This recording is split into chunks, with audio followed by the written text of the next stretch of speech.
Replace an Aston Martin DB11 amid the SUV pods and dull sedans of today's traffic and it stands out like a Kandinsky painting at a yard sale.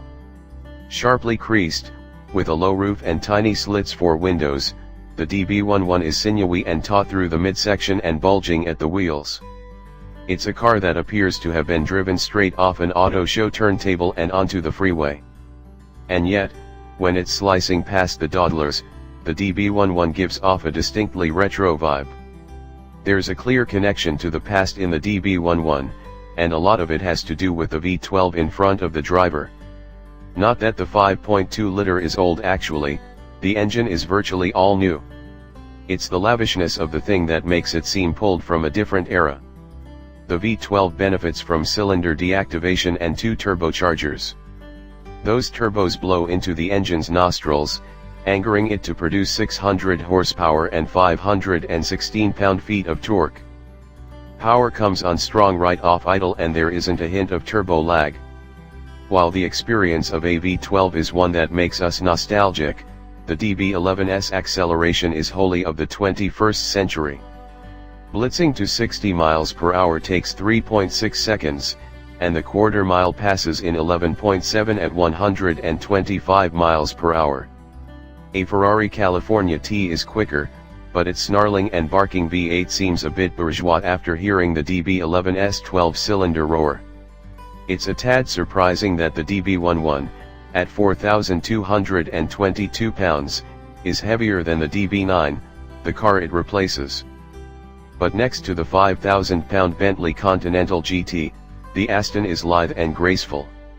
The DB11 is built on Aston Martin's new bonded and riveted aluminum structure that will eventually supplant the company's aging VH architecture. Bolted to that aluminum structure is an elastic suspension that never abuses the driver, even if he or she selects the firmest of the suspension's 3 modes. Quick ratio steering offers real feel, with minute, tactile tugs pulsing through the wheel. Under cornering loads, the front tires press hard into the asphalt and begin squealing as the DB11 approaches its 0.94 G limit.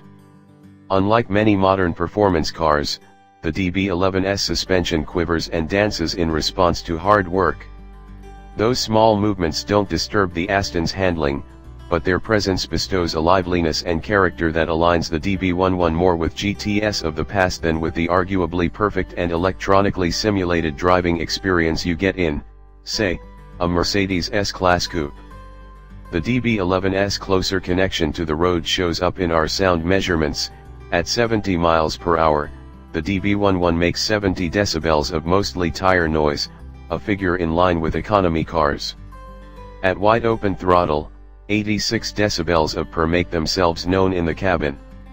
Aside from the noise levels, there's nothing inside the DB11 that is even remotely economical. Soft leather, perfectly stitched patterns on the seats and dash, and a new infotainment system borrowed from Mercedes-Benz make a strong case for the DB11's $214,820 base price. While it isn't the quickest or the sportiest car to be had in the low $200,000 range, the DB11 marries, in spectacular fashion, old ideas with current engineering and design. It's a charmer,